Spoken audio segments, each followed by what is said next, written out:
आज हम पढ़ेंगे ऑक्सीडेटिव फॉस्फोराइलेशन। तो हम इसको स्टार्ट करते हैं। Most of the free energy जो है रिलीज होती है ऑक्सीडेशन ऑफ ग्लूकोज के time to the carbon dioxide में, जो कि रिटेन हो जाती है इन द रिड्यूस कोएंजाइम में।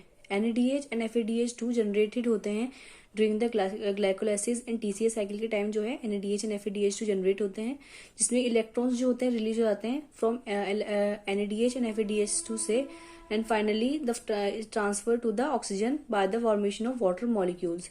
तो जो क्या क्या होता है, इलेक्ट्रॉन्स रिलीज होते हैं NADH एंड FADH2 में से, एंड और फाइनली ट्रांसफर किए जाते हैं ऑक्सीजन के पास by the formation of water molecules के लिए, वाटर मॉलिक्यूल की फॉर्मेशन के लिए। Large amount of free energy release होती है oxidation of NADH and FADH2 के टाइम, जो कि यूज होती है फॉर्मेशन ऑफ ATP के लिए। इसी रीजन की वजह से क्या होता है, जो टर्म ऑक्सीडेटिव फॉस्फोराइलेशन यूज होता है to describe the energy conversion process. Electrons जो होते हैं ट्रांसफर किए जाते हैं NADH एंड FADH2 से to the O2 through a series of electron carriers. एक इलेक्ट्रॉन कैरियर की सीरीज से पास किए जाते हैं और प्रेजेंट होते हैं on the inner mitochondrial membrane के अंदर। अब ये प्रोसेस जो है हमारा स्टार्ट होता है जब हाइड्राइड आयन रिमूव हो जाते हैं फ्रॉम NADH में से और FADH2 में से, और कन्वर्ट हो जाते हैं प्रोटॉन्स में और 2 इलेक्ट्रॉन्स में। ठीक है, तो इसी ऑक्सीडेटिव फॉस्फोराइलेशन में हमारी 4 मेजर रेस्पिरेटरी एंजाइम्स यूज होती हैं, complexes of electron transport chain, जो कि प्रेजेंट होती है इनर माइटोकॉन्ड्रियल मेम्ब्रेन के अंदर, बिकॉज इलेक्ट्रॉन ट्रांसफर्ड होते हैं फ्रॉम NADH एंड FADH2 में से to the O2 through a series of electron carrier, जो प्रेजेंट होता है इनर माइटोकॉन्ड्रियल मेम्ब्रेन के अंदर। ये कौन कौन सी मेजर रेस्पिरेटरी एंजाइम्स हैं? Following are the major complexes, तो इन्हें हम पढ़ेंगे। पहली है हमारी NADH को एंजाइम क्यू रिडक्टेज, और जिसे हम NADH डिहाइड्रोजनेस भी बोलते हैं, हमारा कॉम्प्लेक्स 1 है। सिसोनाइड को एंजाइम क्यू रिडक्टेज हमारा कॉम्प्लेक्स 2 है। को enzyme Q cytochrome C reductase और साइटोक्रोम BC1 कॉम्प्लेक्स भी बोलते हैं जिसे हम, वो हमारा कॉम्प्लेक्स 3 है। और साइटोक्रोम C ऑक्सीडेज हमारा कॉम्प्लेक्स 4 है। ये डायग्राम कुछ अच्छा नहीं है, मैं आगे आपको दूसरे डायग्राम दिखाती हूँ। फिर नेक्स्ट क्या होता है, इलेक्ट्रॉन ट्रांसफर्ड होते हैं along the electron transport chain से by the reversible reduction and oxidation of FMN, यानी कि flavour protein iron sulphur cluster coenzyme Q and cytochrome में। ईच कैरियर एक्सेप्ट करता है इलेक्ट्रॉन को और इलेक्ट्रॉन पेयर को फ्रॉम द कैरियर से with less positive reduction potential के साथ, और ट्रांसफर करता है इलेक्ट्रॉन को with more positive electron reduction potential के साथ। रिडक्शन पोटेंशियल होता है इलेक्ट्रॉन का कैरियर्स फेवर, जो रिडक्शन पोटेंशियल होता है इलेक्ट्रॉन कैरियर्स का, वो फेवर करता है यूनिडायरेक्शनल इलेक्ट्रॉन फ्लो को from NADH and FADH2 to the O2। So यहाँ पर अब हमारा डायग्राम आ जाता है। कॉम्प्लेक्स 1 FMN से हमारा FES के पास जाता है, और यहाँ पर क्या आता है NADH2 से हमारे NAD+ और 2 इलेक्ट्रॉन रिलीज होते हैं, जो कि 2 इलेक्ट्रॉन रिलीज होते हैं, और इसमें FES से हमारे जाते हैं क्यू के पास। और कॉम्प्लेक्स सेकंड में भी हमारा एक FES प्रेजेंट होता है, और कॉम्प्लेक्स सेकंड के बराबर में हमारा FADH2 से हमारा FAD+ 2H+ आयंस बनते हैं। ये 2 इलेक्ट्रॉन भी इसी कॉम्प्लेक्स सेकंड में जाते हैं और वो क्यू के पास जाते हैं। क्यू हमारा ये सारा क्या बनता है, कॉम्प्लेक्स 3 के पास भेजता है cytochrome B plus FES cytochrome C1। फिर ये हमारा साइटोक्रोम C के पास भेजता है, और साइटोक्रोम C से हमारे जाते हैं कॉम्प्लेक्स 4 में साइटोक्रोम A और साइटोक्रोम A3, जिसमें लास्ट फाइनल इलेक्ट्रॉन एक्सट्रैक्टर क्या होता है, O2। तो ये बेसिकली याद करने के लिए आप इस डायग्राम को ड्रॉ करके इसको याद भी कर सकते हैं। अब बेसिकली 2 पार्ट्स में डिवाइड किया गया है NADH2 एंड FADH2। अब ये डायग्राम जो है NADH2 पर है।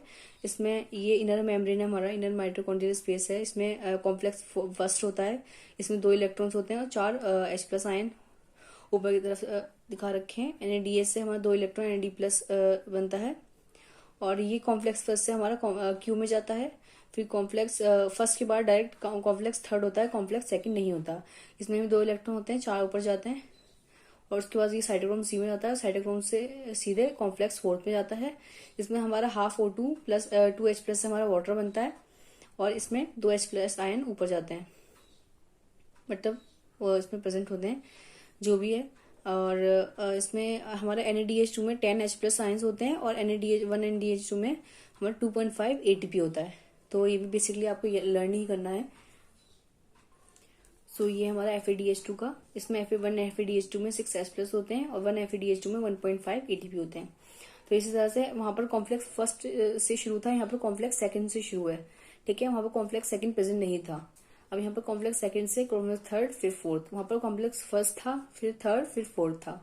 तो अब हम यहाँ पर बेसिकली 2 इलेक्ट्रॉन्स हैं, वन FADH2 से 2 FAD+, फिर यहाँ से Q में जाएगा, फिर इसमें 2 इलेक्ट्रॉन्स जो हैं Q से हमारे कॉम्प्लेक्स थर्ड में जाएंगे, फिर Q साइटोक्रोम C से हमारे 2 इलेक्ट्रॉन कॉम्प्लेक्स फोर्थ में, 2 H+ आयंस यहाँ पर प्रेजेंट हैं, और Q से हमारे जो है Q पूल में भी जाएंगे।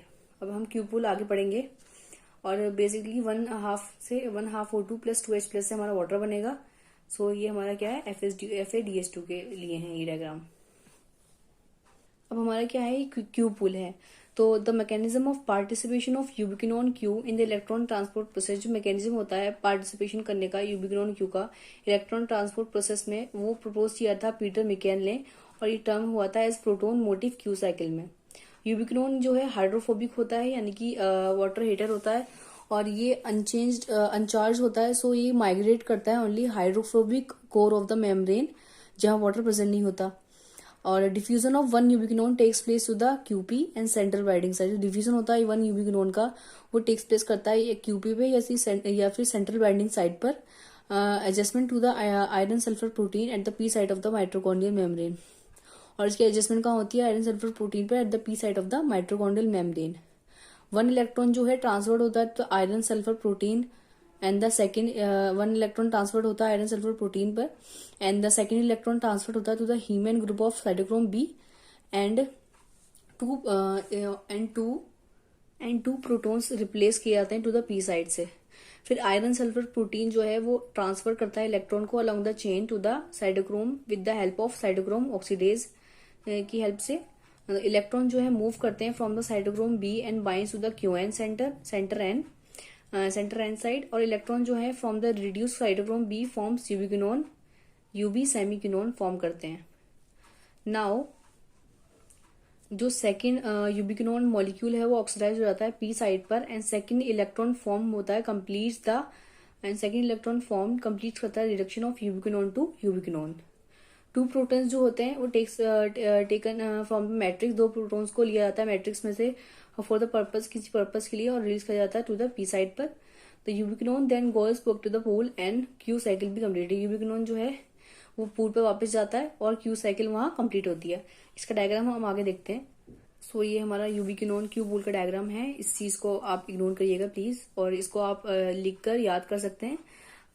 तो थैंक यू सो मच। ये हमारे यहाँ पर oxidative phosphorylation and Q pool खत्म होता है। Bye bye.